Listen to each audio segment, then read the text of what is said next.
গরুর হাড্ডি রান্না বা নিহারি রেসিপি যে যেটাই বলেন না কেন, এটা খেতে কিন্তু অসম্ভব মজার হয়ে থাকে। আমরা কম বেশি সবাই অনেক বেশি পছন্দ করি।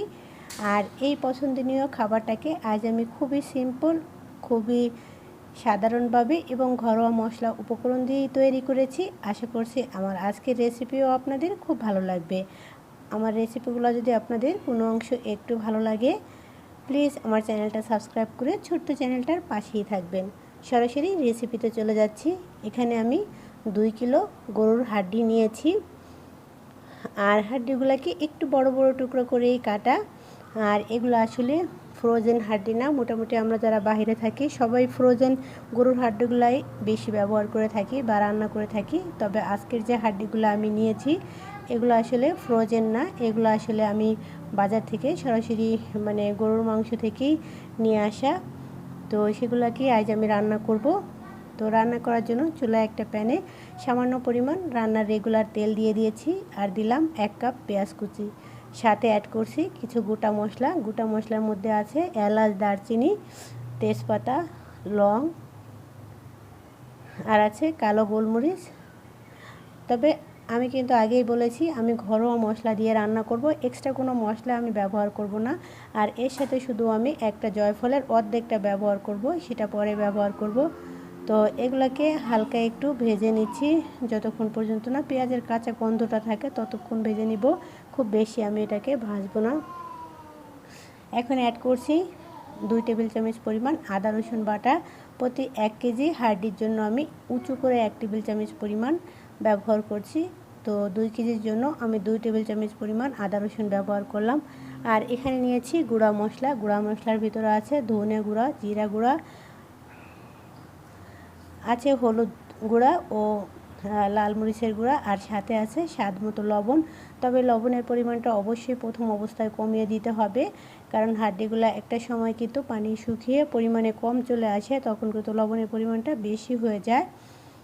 তো মশলাটাকে একটু কষিয়ে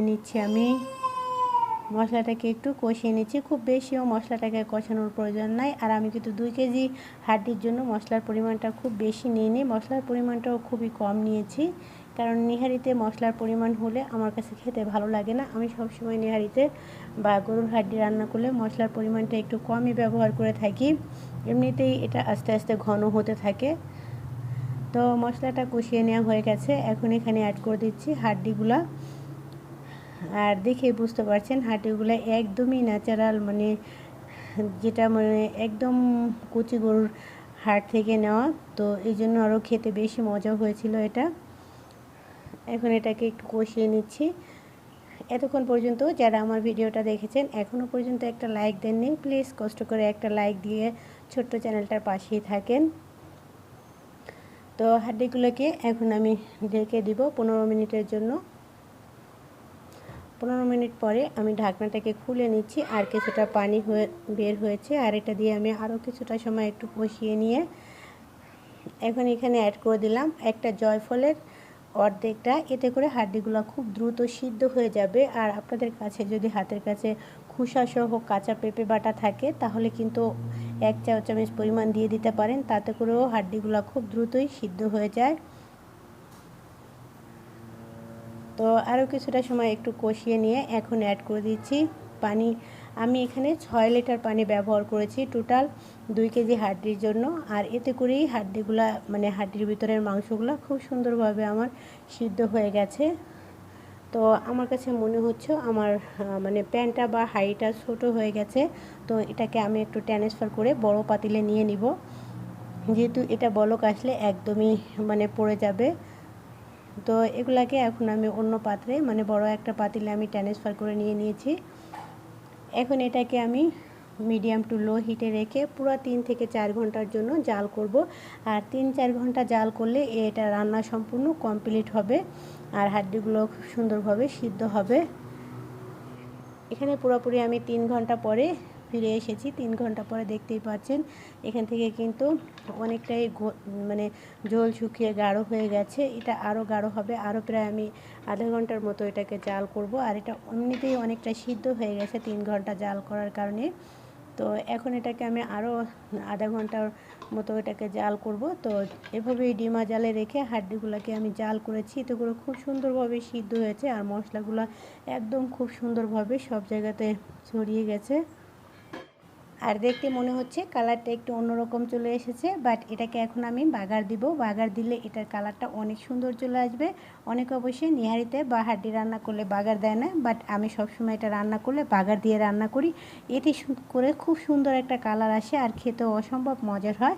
তো বাগারের জন্য আমি সামান্য একটু তেল দিয়েছি পেঁয়াজ কুচি, সামান্য একটু রসুন কুচি আর 2টা শুকনো মরিচ। এটা সম্পূর্ণই অপশনাল, আপনারা চাইলে শুকনো মরিচটাকে স্কিপ করতে পারেন। তো এখন এগুলাকে একটু ব্রাউন কালার করে ভেজে নিচ্ছি, খুব বেশি কালারফুল করব না, তাতে করেও নিহারির কালারটা খারাপ হয়ে যাবে বা মানে চেঞ্জ হয়ে যাবে। তো এখন আমি নিহারির ঝোলটা প্রথমে দিয়ে এটাকে মানে হাড্ডি সহ দিয়ে এটাকে একটু গলিয়ে দিচ্ছি, যাতে করে কালারটা আরও সুন্দর চলে আসে। আর এই বাগারটা দিয়ে নিহারি বা হাড্ডি রান্না করলে খেতে অসম্ভব মজার হয়ে থাকে। তো যারা বাগার দিয়ে নিহারি বা হাড্ডি রান্না না করেছেন, একবার হলেও এভাবে ট্রাই করবেন, আশা করছি অনেক বেশি ভালো লাগবে।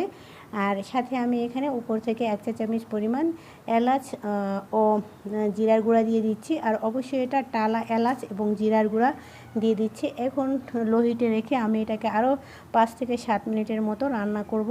আর রান্নাটা কিন্তু অলরেডি পুরো কমপ্লিট হয়ে গেছে। এখন চুলার আঁচটা বন্ধ করে দিয়ে এটাকে আমি ঢেকে রাখবো 10 মিনিটের জন্য। আর 10 মিনিট ঢেকে রাখলেই কিন্তু এটা থেকে খুব সুন্দর একটা কালার চলে আসবে আর খেতেও অসম্ভব মজার হবে, কারণ পুরো ফ্লেভারটা শাক বাটার মানে শাকের পুরো ফ্লেভারটাই নিহারির মধ্যে ছড়িয়ে যাবে। তো দেখতেই পাচ্ছেন 10 মিনিট পরে আমি ঢাকনাটা খুলে নিয়েছি আর এটা খাওয়ার জন্য সম্পূর্ণ প্রস্তুত। আর এই হাড্ডি বা নিহারি রুটি, পরোটা অথবা নান রুটির সাথে বা ভাতের সাথেও খেতে কিন্তু অসম্ভব মজার হয়ে থাকে। তো আজ এ পর্যন্তই, সবাই অনেক বেশি ভালো থাকবেন। আমার রেসিপিগুলো ভালো লাগলে প্লিজ চ্যানেলটা সাবস্ক্রাইব করে ছোট্ট চ্যানেলটার পাশেই থাকবেন। বিদায় নিচ্ছি, আল্লাহ হাফেজ।